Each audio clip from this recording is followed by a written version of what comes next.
Good morning, everyone, and welcome to my early morning August backyard garden tour. Oh my goodness, I think we are finally done with the heat wave here in California. Temperatures reached over 113 degrees, and I would say, considering, I think my garden survived nicely. My secret was I just kept watering every day, of course. Here are my petunias and vinca. And I just kept cutting back all the seed pods from my vinca. I even pruned them a little bit. And that just kept them from being stressed out. I think that was a huge help. Just look at those vincas. Aren't they just beautiful? Honestly, I would have to say vinca was a complete performer for me this year, and they really survived the heat wave nicely. So I'll be planting these again every year. I'm in California, zone 9B, and these vincas are in full sun all day, at least 6 hours of sun a day. They look like impatiens, but these can handle the sun. Now, I've also heard of those flowers called sun patients. They're impatiens that can take more sun, but those don't do very well for me. So I just prefer the vinca. I've tried growing vinca in the ground, but for me, growing vinca in the pots always do so much better. Look at the little hummingbird. So yeah, as I was saying, that the vincas for me grow better in pots. Maybe because I use really good garden soil from the store. Maybe that's why, I don't know, but they do really well in pots. This little corner in my backyard, I just kind of redid and freshened up. But I will tell you that this plumbago, I think it's time that I take it out and put something else in here.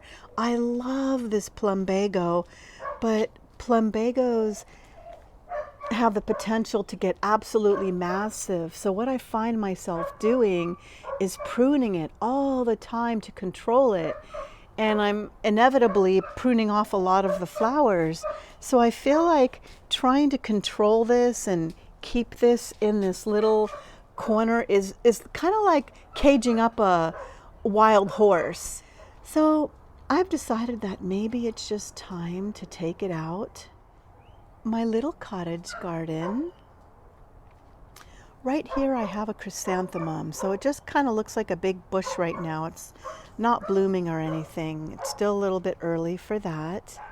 I'm struggling with this area over here. Maybe I need to amend the soil, but I have a little Martha geranium. I'll put the name up above. I forget what it's called, but this is a smaller geranium.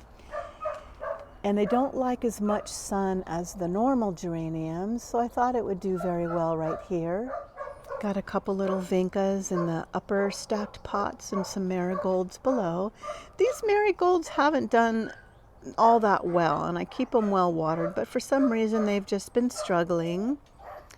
But look at my beautiful dahlia. And inside that little bird cage I have a little sedum.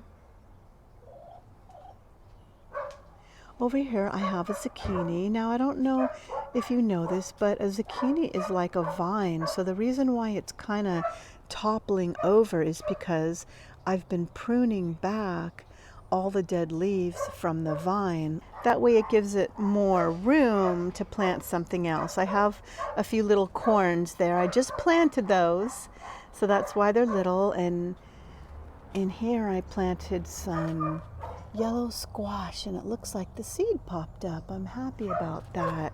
And it looks like my sedum, Autumn Joy, is going to burst with blooms. These usually bloom in the autumn, hence the name Autumn Joy. And they are so beautiful. It'll be like an orangey, rustish color. And even after the blooms fade, they add so much interest to the garden. This is my little shade garden, except for the geranium, of course, that gets sun.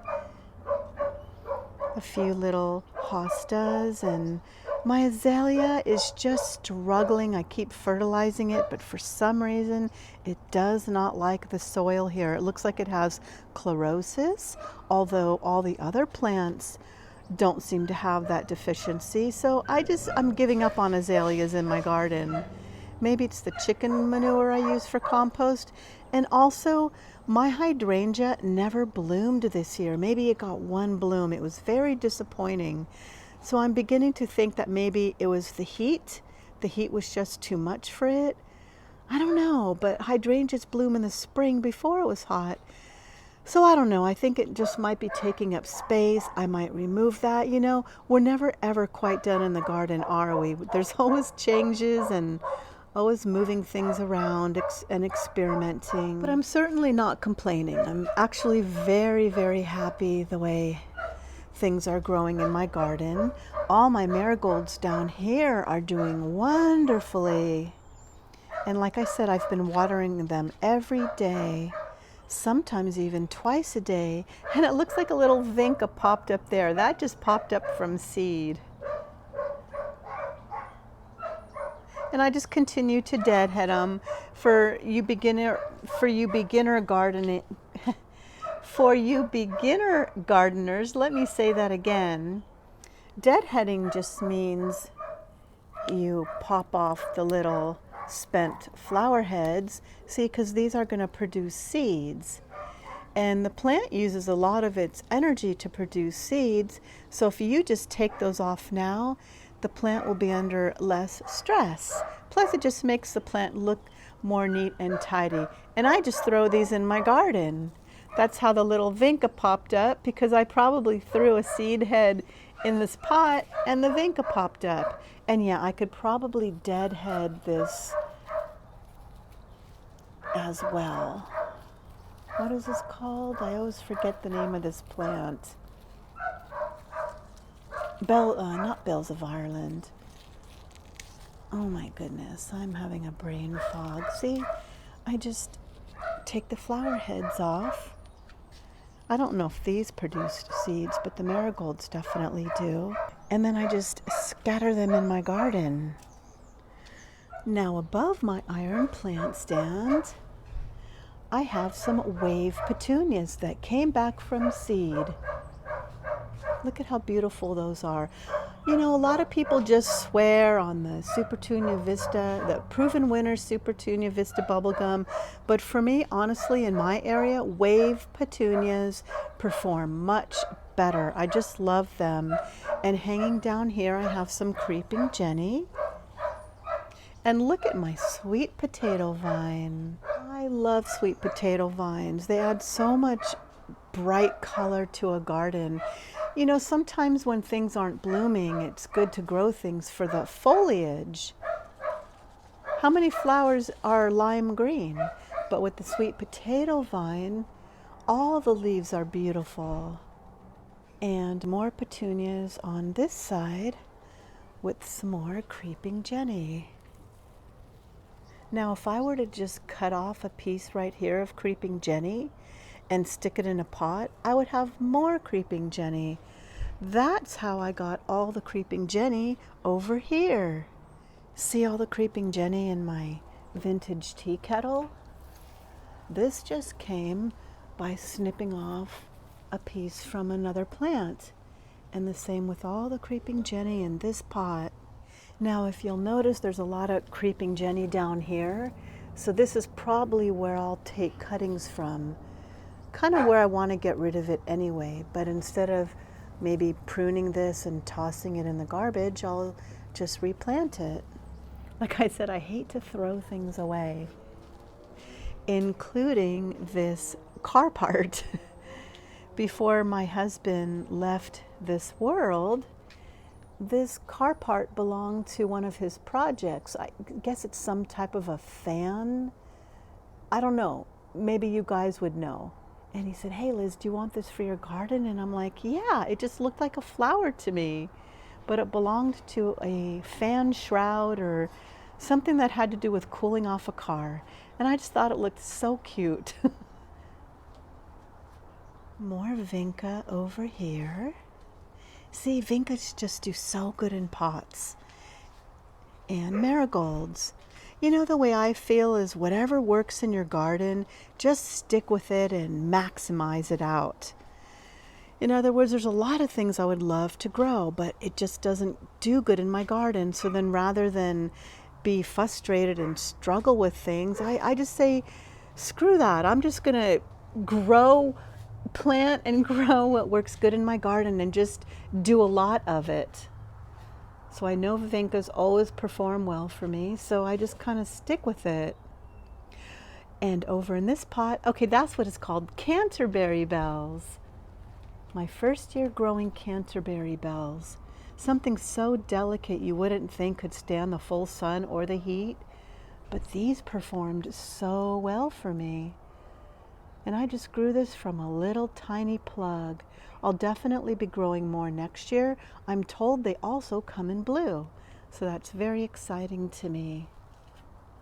There are a few other things I want to show you on this side of my garden. Let's head over there. My other vintage bathtub, I just recently redid this. And starting in the beginning is a Proven Winners Super Tunia Vista Bubblegum. Yes, I do like those as well, although the wave petunias perform really well in my garden. The Super Tunia Vista Bubblegums are also beautiful. So originally what I had was a orange lantana in the center. There was actually like 4 plants all crowded together. When I bought the plant at the nursery, I didn't realize it was 4 plants in the pot. So instead of separating them, I just put the whole thing in there, and it was beautiful, but they crowded each other out. And there's another hummingbird. So they crowded each other out, and they only lasted about 4 years in there. Look at that sweet hummingbird. It's very important that you change the hummingbird nectar at least once a week, especially in the heat, because if you don't, what happens is it starts to ferment, and it's not good for the hummingbirds. So I just change mine every Sunday. I fertilize on Friday and change the hummingbird nectar every Sunday. Just a little routine I got into. So I did buy another lantana right in the center. I ordered that online. I'm making a video about that. And also marigolds and more of the other type of lantana right there. And I know there's a lot of plants in here, but I did that on purpose because this lantana is going to get very big. But in the meantime, I just kind of wanted to fill up the bathtub until that main lantana spreads out. And in here I have another milkweed for the butterflies. I know a lot of people say you shouldn't plant milkweed that's not native to your garden, but I can't grow the native milkweed. I've tried it several times from seed and it never works. I bought 500 seeds. I got 1 to sprout and then it died. So yeah, I know you're not supposed to plant the non-native milkweed, but I figured having a little milkweed is better than none. So that is my other vintage bathtub that just got revised, refreshed. If you'll notice over here, I have a fun new things as well. I just recently got this old gas can. That's a long story. As I said, my husband, he left this earth. He actually passed away. It was a whole long story. I didn't even really want to get into it. He kind of left last year and then he ended up passing away. I had to recently close down his business because we were still legally married and I was responsible. So I got this little this little gas can. I didn't have the heart to throw it away. I just thought to myself, I could paint something on there. I'm thinking maybe smile with a happy face and then God loves you, or a flower, who knows? But I just thought this old vintage gas can would be perfect for my garden. And I love the spot. Maybe even like a little remembrance of him. Yeah, my strawberries in my Dollar Tree stackable containers definitely suffered through the heat wave. They didn't make it, but I'm watering them really well right now and they are bouncing back. But this is what I wanted to show you, my yucca. Is that how it's pronounced? A yucca. I've always struggled with this container because it gets full sun for, oh my goodness, 12 hours a day. And it seems like everything I plant in here just dies and struggles. So I said, you know what? I'm just going to grow something that doesn't need a lot of water, but it also has pretty colors, vibrant colors. And I just think it looks really neat and clean. So it's a yucca or a yucca, however you pronounce it. I'm growing it for the foliage and the fact that it loves the heat. It loves to get dried out. So I figured when I have heat waves, this plant will it just looks neat and tidy. And so then I put some stones on top just to give it some interest. And yeah, I do have a heart-shaped trellis, but I don't care if something's not growing up on it. Sometimes I like to just have things for the look, not necessarily to be used. I just like the heart-shaped iron. But I did plant down here a scarlet runner bean, so hopefully that will grow up and maybe kind of latch on to the heart-shaped. So that's why I put that there. And this is my Elizabeth bougainvillea. It's starting to bloom again. I'm really happy about that. And I did limit up on the bottom on purpose. I just kind of wanted to keep that open and airy so I could plant something below. So there we have it. And did you notice my little old-fashioned well? What would you call that? A well waterer? I don't know. A friend of mine gave that to me a long time ago and it's been sitting in a box and I said, I have the perfect spot for that. So we have some things over here in the back side of my garden as well. Lots of beautiful zinnias. Maybe we should just walk back there and I can kind of show you everything that's going on. I planted a whole bunch of stuff in here and my Mexican sunflowers came up and marigolds, and right here I have another wave petunia that just came back from seed. Isn't that beautiful? I did not plant that. You know, I admit when the wave petunias come back from seed, they're not as big, but they sure are beautiful and they really do perform well in my garden. Have a couple zinnias in here. And I bought this little bird bath online. I forget if it was through Walmart or where I got it. It was only $25, and adding water to the garden was a complete game changer. And that's just ran by a solar fountain I bought on Amazon for like maybe $10.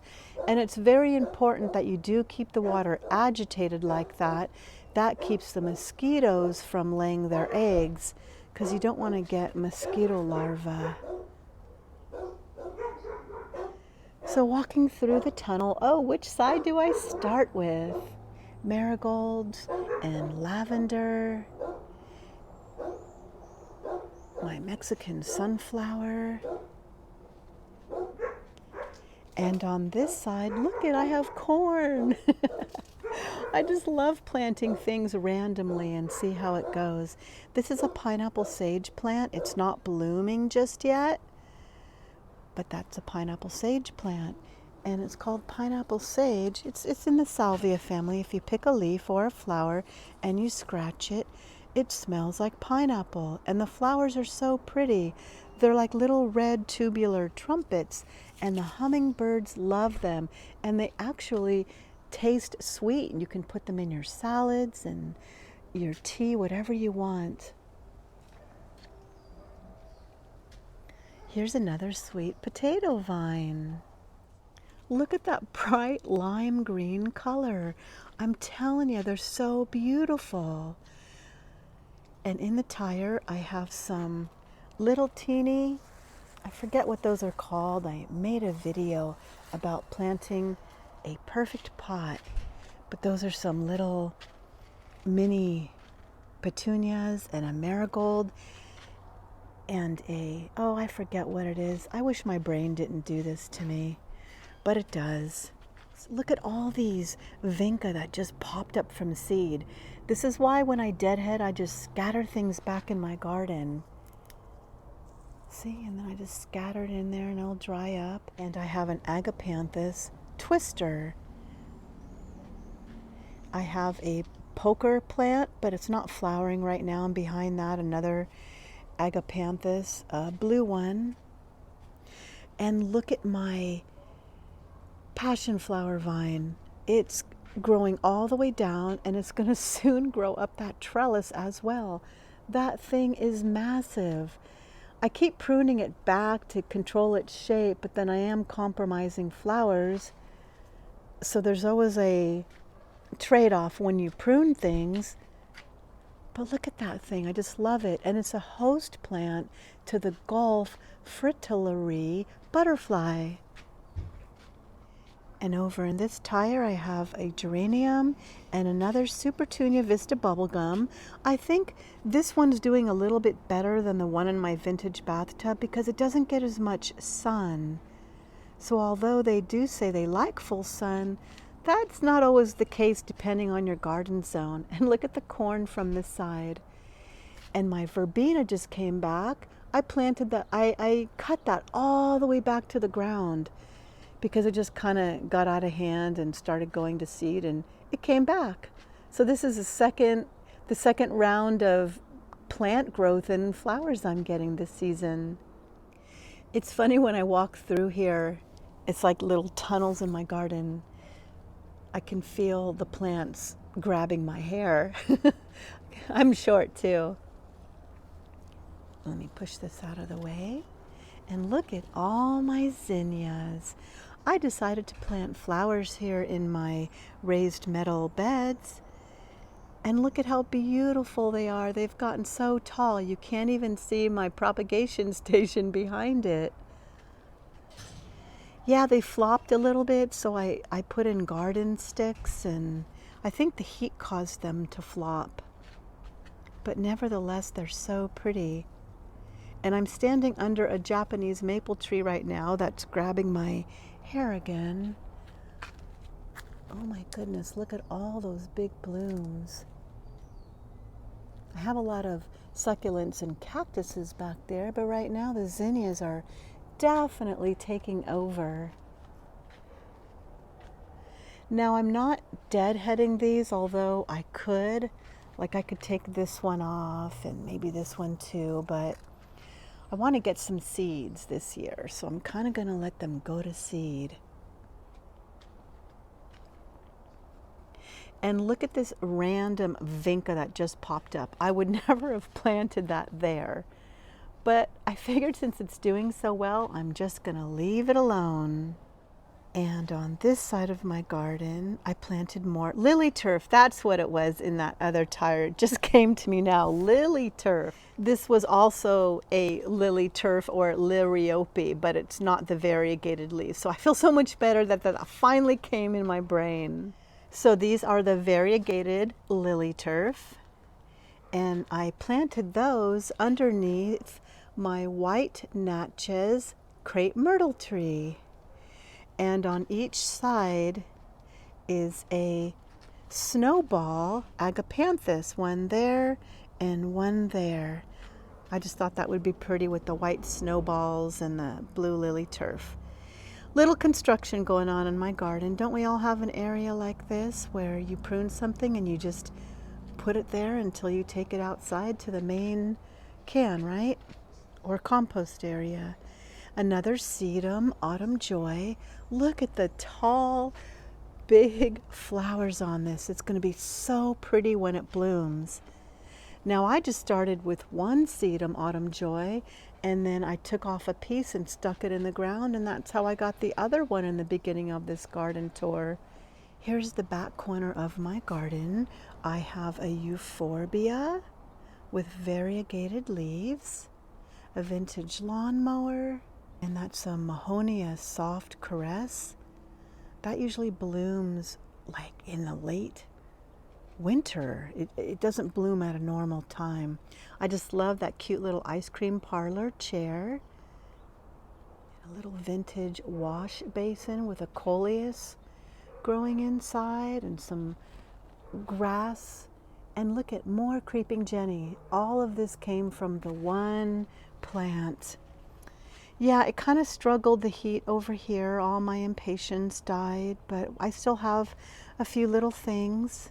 I love that purple clover. The heat kind of got to that one, but these are doing pretty good. Some heuchera, a few little hostas, and of course my beautiful painted doors that I painted myself.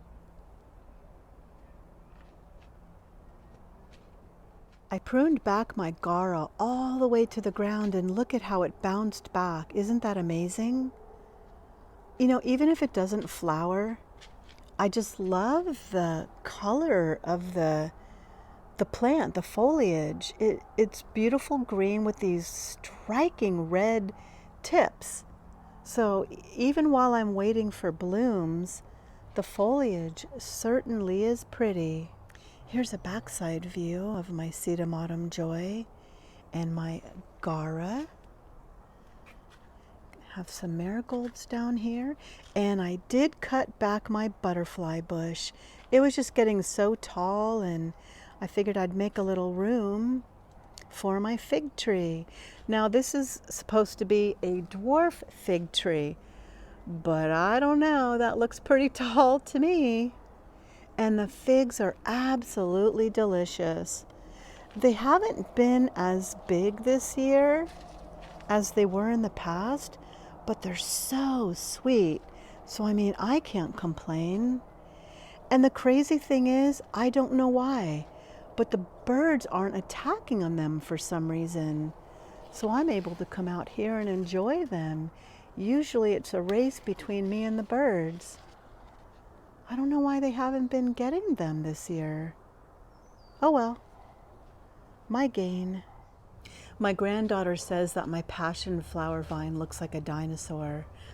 I thought that was really cute.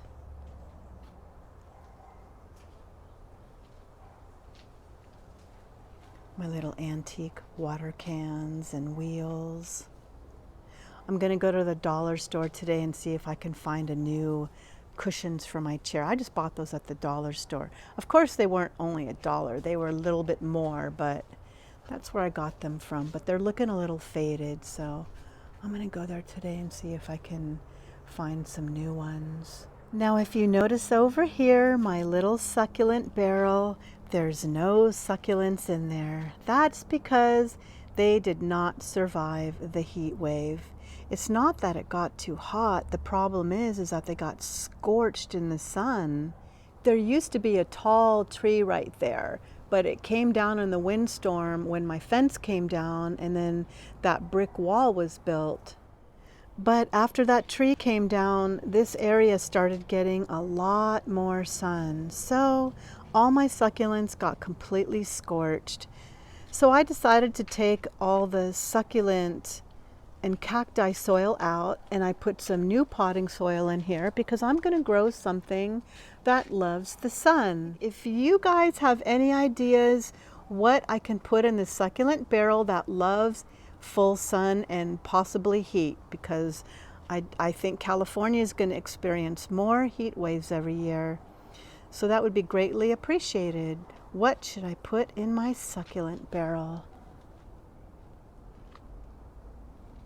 In back of that bench are a couple little succulents. I just saved some of the succulents out of the barrel that looked still a little green, and I salvaged them and put them here. More creeping Jenny. Like I said, it all came from the one plant. So I just utilized this little area and saved and rescued some of my succulents. Hello, Abby. What are you doing, my sweet little girl? Well, I think that's it, my friends. I appreciate you for watching my video, and I hope you have a beautiful day in your garden too. Thanks for watching.